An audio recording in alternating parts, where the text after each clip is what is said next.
बता रहे हैं सीखो। आज एक्सरसाइज आप लोग का है 6.3 है। हम गोर नहीं आ रहे, काला आ रहे हैं।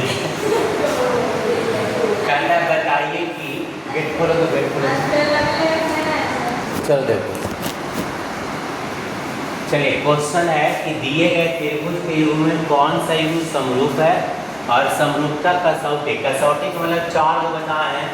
एक एस बताए हैं, एस बताए हैं, ए बताए हैं और ए बताए। ये चार कसौटी का प्रयोग करना है, जिसमें पहला लिख रहा था कि किसी त्रिभुज की तीन भुजा दूसरे त्रिभुज के तीन भुजा के बराबर हो तो दोनों त्रिभुज समरूप होता है।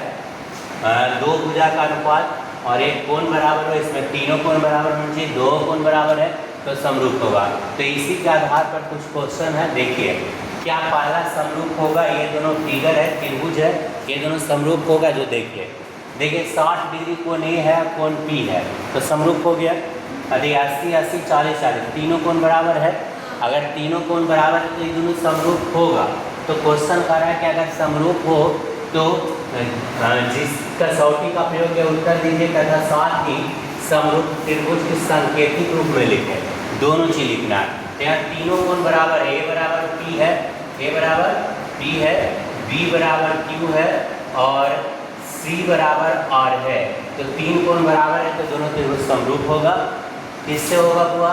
ए बी सी समरूप त्रिभुज पी क्यू आर। बताओ किस कसौटी का प्रयोग करेंगे? इन चारों में किसका प्रयोग करेंगे? ए ट्रिपल ए से। तो इस तरह से आंसर तुम लोग को लिखना है। लिख लेंगे आंसर, कोई दिक्कत? क्वेश्चन नंबर 2 देखिए। 3 है तो 6 है, 2.5 है तो 5 है और 2 है तो 4 है। 2 के दूना 4, 2.5 के दूना 5 और 3 के दूना कौन? 6। लेकिन यहाँ ए बी के दूना कौन था? क्यू आर हुआ, क्यू आर। और बी सी के दूना कौन था? P R. तो बी सी बटा पी आर बराबर, यहाँ ए सी बच गया, ए सी बटा 1 पी क्यू। अब बताओ कि त्रिभुज ए बी सी समरूप त्रिभुज कौन लिखे? पी क्यू आर लिखेंगे सही होगा कि गलत होगा? पी क्यू आर लिखेंगे तो सही होगा कि गलत होगा? ये गलत हो जाएगा। इसके लिए ध्यान दीजिएगा कि जे भुजा हम लेके चले थे उसके अनुसार चलना चाहिए। जैसे ए बी सी लिए तो पहले 2 आएगा फिर 2.5 आएगा, तो 2 के अनुसार पहले 4 आएगा तब 5 आएगा। तो यानी क्यू आर पी लिखेंगे तब सही होगा, क्यू आर पी लिखेंगे तब सही होगा और इसका नाम होगा एस ए। समझ में आया बोला कैसे किया जाए? रीजन है कि अगर यहाँ पी क्यू आर लिख दिया तो गलत है। कोई कहेगा कि सर त्रिभुज तो ही है ना, पी क्यू आर लिखे या कुछ लिखे, नहीं, इसमें समरूपता में ध्यान देना है। जैसे ए बी के अनुपात में कौन है? Q R. तो ए बी की जगह पर क्यू आर ही होना चाहिए, सही है। तो ये 2 क्वेश्चन हो गया। आगे देखो तीसरा क्वेश्चन देखिए, तीसरा और चौथा। देखिए तीसरा, यहाँ 2 है 4 है, 3 है 6 है, लेकिन 2.7 है 5 है, जो इसका दुगना नहीं है, इसका दुगना 5.4 होता है, इसलिए समरूप नहीं होगा। समरूप में होगा तो कहानी खत्म कर देंगे। ई 70 5 5 2.5 के दूना 5 और 5 के दूना कितना? 10 और 70 तो कन्फर्म है कि दो भुजा का अनुपात बराबर होगा, कोण बराबर होगा हुआ, तो दोनों त्रिभुज क्या हो जाएगा? समरूप हो जाएगा। दोनों त्रिभुज क्या हो जाएगा? समरूप हो जाएगा। इसको जवाब तो समरूप होगा तो इसको लिखेंगे एन एम, सुन लो, इसको लिखेंगे एन एम एल, त्रिभुज एन एम एल समरूप। इसको कितना लिखे बोलो? इसको लिख दिए एन एम एल, तो इसको क्या लिखे? पहले 2.5 आएगा, बीच में कोण आएगा, फिर 5 आएगा। तो 2.5 के दुगना 5 था, बीच में कोण आ रहा था, 10 आ रहा था, यानी पी क्यू आर हो जाएगा। क्या जाएगा हुआ? P Q R. आई किससे होगा हुआ?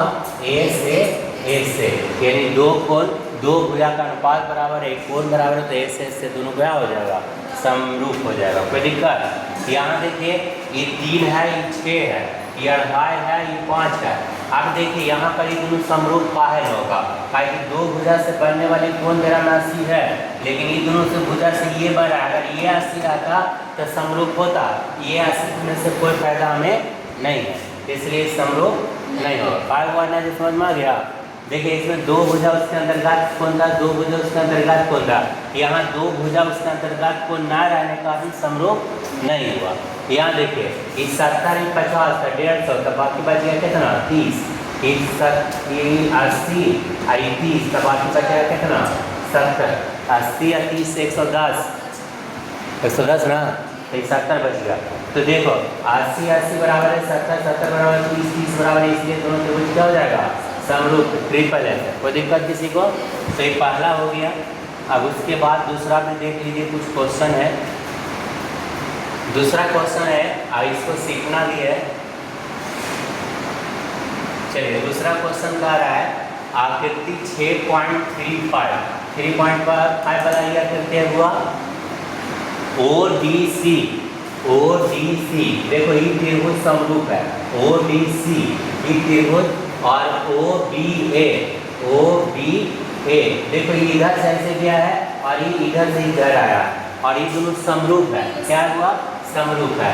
BOC दे रहे 125 डिग्री, तो क्वेश्चन DOC कहता है DOC तो देखो ये स्ट्रेट लाइन है, ये स्ट्रेट लाइन है ना हुआ, स्ट्रेट लाइन पर कितना बनता है 180 ना, तो ये 125 है, तो ये कितना बचेगा हुआ, तो कोण DOC प्लस कोण BOC बराबर 180 किससे हुआ रैखिक युग्म से, किससे रैखिक युग्म, यानी कि अब BOC 125 से लेकर DOC हो जाएगा 180 माइनस 125 कितना बचेगा हुआ 180 में से 125 जाएगा कितना बचेगा 55।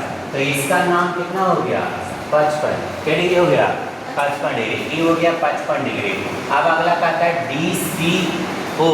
देखिए DCO तो ये बाह्य कोण है, दो अंतःकोण के योग के बराबर होता है बाह्य कोण ना, तो 125 में से 70 घटा दीजिए कितना बचेगा 125 में से 70 जाएगा कितना बचेगा 55 ही बचेगा, तो इसका भी वैल्यू कितना आएगा 55। अब एक और बच गया OAB ई कोण, तो ये कोण किसके बराबर होगा C के बराबर, तो ये 55 आया, तो इसका भी मान कितना हो जाएगा 55। कोई दिक्कत? तो इसको खुद बना लेना घरे या इसको देख लेना। चलो सातवां देखो, अभी तीसरा बहुत अच्छा क्वेश्चन है और VBI है। कहता है कि समलंब ABCD देख ले, हम एक समलंब है, तो समलंब का फिगर ऐसे होता हुआ एग्जाम में देता है हर वक्त ABCD समलंब हो गया हुआ, कोई दिक्कत ना। इसमें AB समानांतर DC है, AB समानांतर कौन है DC, विकर्ण AC और BD परस्पर O पर प्रतिच्छेद कर रहा है, तो विकर्ण खींच लेंगे कि किस पे काट रहा है O पर, किस पे काट रहा हुआ O पर। अब कहता है दर्शाइए कि समरूपता कसौटी किसका प्रयोग करके, समरूपता कसौटी का प्रयोग करके दर्शाना है कि OA और OC, OA बटा OC और OB बटा OD बराबर होगा। हालांकि 6.1 में भी पढ़ोगे, लेकिन उसमें थेल्स प्रमेय का प्रयोग किए थे, इसमें समरूपता का प्रयोग करेंगे। कैसे करेंगे ये समझिए। सबसे पहले AB समानांतर DC दे रहा था, AB समानांतर कौन दे रहा था DC, तो ये दोनों समानांतर हुआ, तो एकांतर अंतःकोण से दोनों कोण बराबर हो जाएगा, किसे एकांतर अंतःकोण से। आई वाला तो शीर्षक कोण से बराबर है, तो ये दोनों त्रिभुज का अनुभाग में कि समरूप हो जाएगा, होगा ना, तीन कोण बराबर हो गया था। तो लिखेंगे त्रिभुज AOB समरूप त्रिभुज AOB समरूप त्रिभुज COD किससे हुआ ट्रिपल ए से।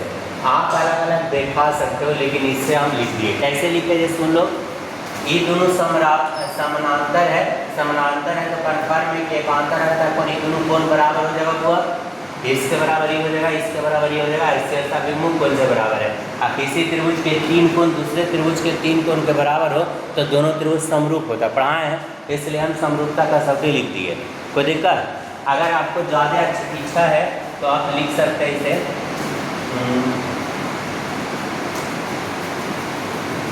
देखिए, ज़्यादा इच्छा है तो ऐसे बना सकते हो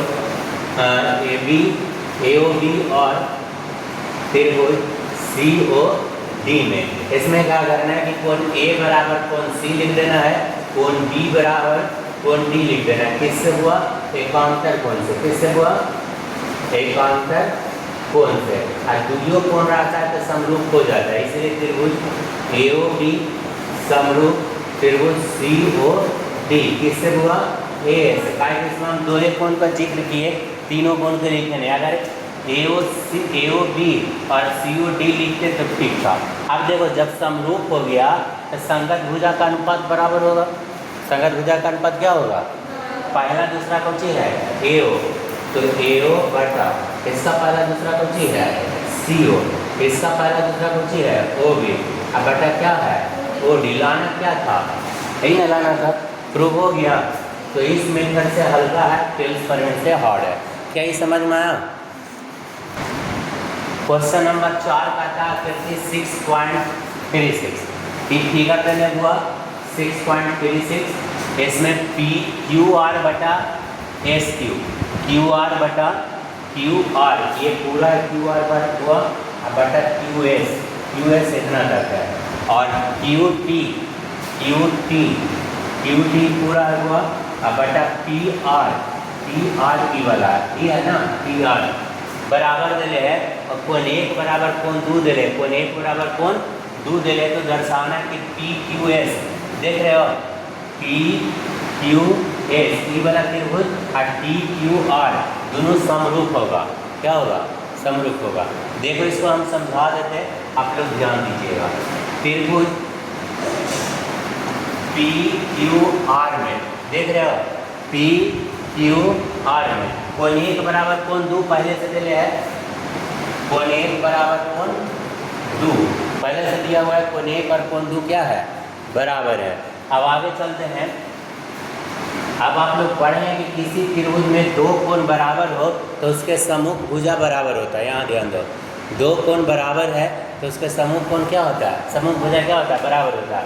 तो एक के सामने पी आर है और दो के सामने पी क्यू है, तो इसीलिए लिख सकते हैं पी क्यू बराबर पी आर। ठीक है, आप जो दिले हैं उसको लिखेंगे, दिले वाला हुआ ये लिखेंगे, दिया है पी क्यू आर बटा क्यू एस बराबर क्यू टी बटा पी आर। आप देखो सीखो, पी आर की जगह पर पी क्यू लिख सकते हैं, दोनों बराबर दिले हैं। तुम लोग को नींद आ रहा है। क्यू आर बटा क्यू एस बराबर क्यू टी बटा पी आर की जगह पर कौन लिखेंगे? P Q. पी आर की जगह पर पी क्यू लिख सकते हैं ना, बराबर का किया है। अब देखो क्यू आर बटा क्यू एस लिख दिए और क्यू टी बटा क्यू टी लिख दिए या पी क्यू लिख दिए, तो दो भुजा का अनुपात बराबर हो गया। कोण क्यू कॉलम कॉमन होगा, कोण क्यू बराबर कोण क्यू कॉमन है। कॉमन माने कि दोनों में मौजूद है। अब आप लोग पढ़े हैं कि किसी दो त्रिभुज में दो भुजा का अनुपात बराबर हो और कोण एक बराबर हो तो वह दोनों त्रिभुज समरूप होता है। इसीलिए लिखेंगे त्रिभुज पी क्यू एस समरूप त्रिभुज पी क्यू आर हो जाएगा। किससे होगा? हुआ ए से एस से। तो 4 तक आप लोग लिख लीजिएगा, बाकी अगले दिन क्लास में बता देंगे। ठीक है।